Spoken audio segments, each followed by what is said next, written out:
दलन मोह तम सोस प्रकाशु, बड़े भाग्य उरयावई जासु। श्री गुरु महाराज के चरण नखों की ज्योति मणियों के प्रकाश के समान है, जिसके सुमिरन करते ही हृदय में दिव्य दृष्टि उत्पन्न हो जाती है और वह प्रकाश अज्ञान रूपी अंधकार का नाश करने वाला है। वो जिसके हृदय में आ जाता है उसे उसके ही बड़े भाग्य हैं। इस प्रकार से अपने गुरु जी को सदैव उनकी आदर और भाव के साथ विनय प्रेम भक्ति करनी चाहिए। उघरहि बिमल बिलोचन ही के, मिटहि दोष दुख भव रजनी के। सूझहि रामचरित मणि मानिक, गुप्त प्रगट जहाँ जो जहि खानिक। उसके हृदय में आते ही हृदय के निर्मल नेत्र खुल जाते हैं और संसार रूपी रात्रि के दोष दुख मिट जाते हैं एवं रामचरित रूपी मणि और माणिक्य गुप्त रूप से प्रकट हो जाते हैं और जहाँ जिस स्थान में हैं सब दिखाई पड़ने लगते हैं। यथा सुअंजन अंज द्रग साधक सिद्ध सुजान, कौतुक देखत शैल बन भूतल भूरि निधान।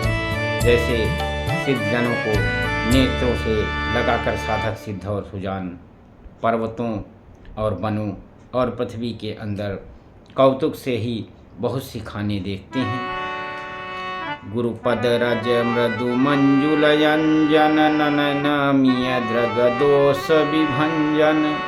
तेहि कर विमल बिलोक बिलोचन, बरनौ राम चरित भव मोचन। श्री गुरु महाराज के चरणों के रज कोमल और सुंदर नयनामृत अंजन हैं, जो नेत्रों के दोष का नाश करने वाले हैं।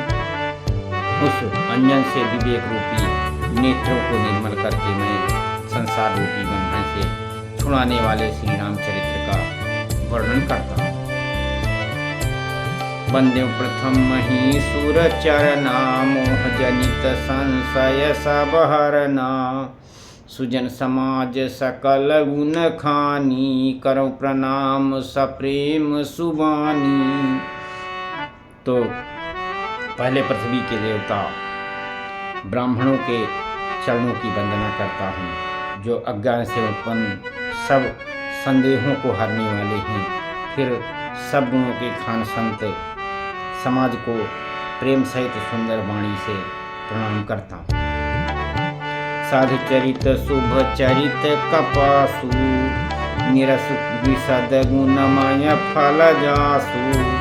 जो सही दुख पर छिद्र दुरावा, बंदनीय जहि जग जस पावा। संतों का चरित कपास के चरित्र जीवन के समान शुभ है और जिसका फल नीरस विशद और गुणमय होता है।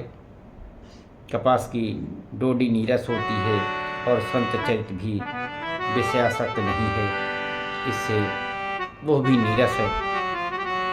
कपास उज्ज्वल होता है, संत का हृदय भी अज्ञान और पाप रूपी अंधकार से रहित होता है, इसलिए वो भी विशद है। और जैसे कपास में गुण तंतु होते हैं, उसी प्रकार संत का चरित्र भी सद्गुणों का भंडार होता है, इसलिए वो गुणमय है।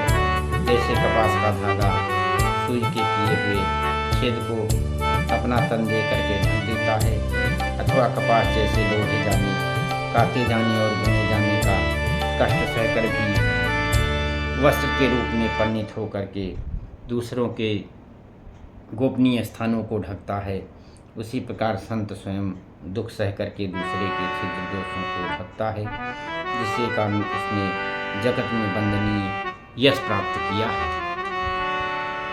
मुद मंगलमय संत समाजो, जो जग जंगम तीरथ राजो।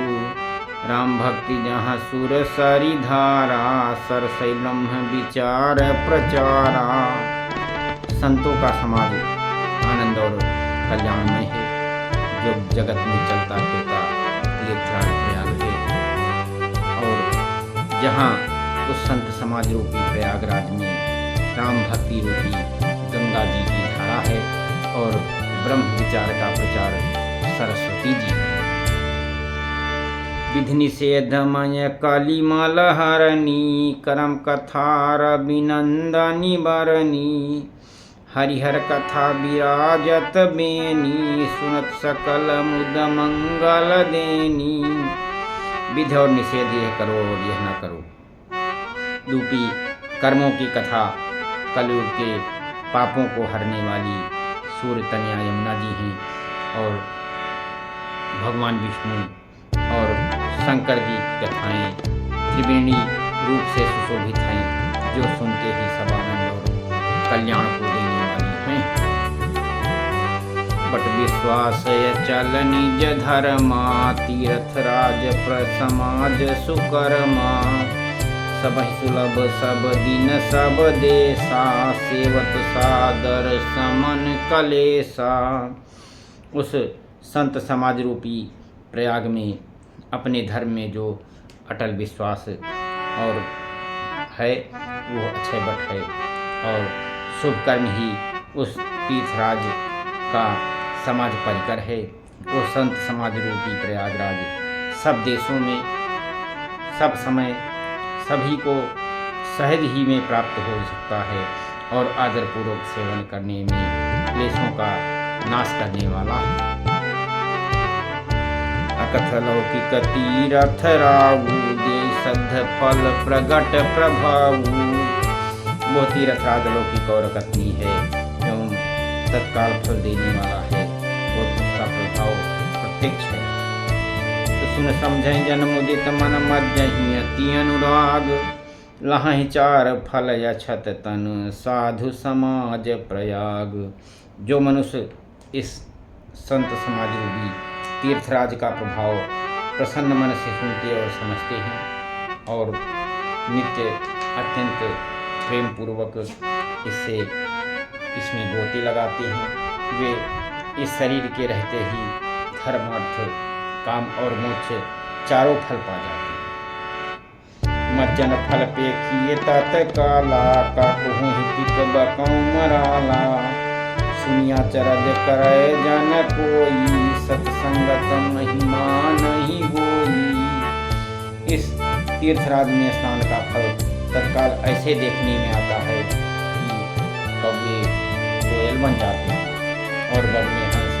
ये सुन करके कोई आश्चर्य न करे, क्योंकि सत्संगत की महिमा इसी में छिपी हुई है।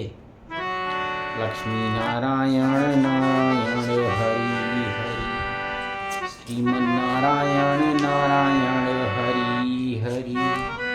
तेरी लीला सबसे न्यारी न्यारी की हरि हरि।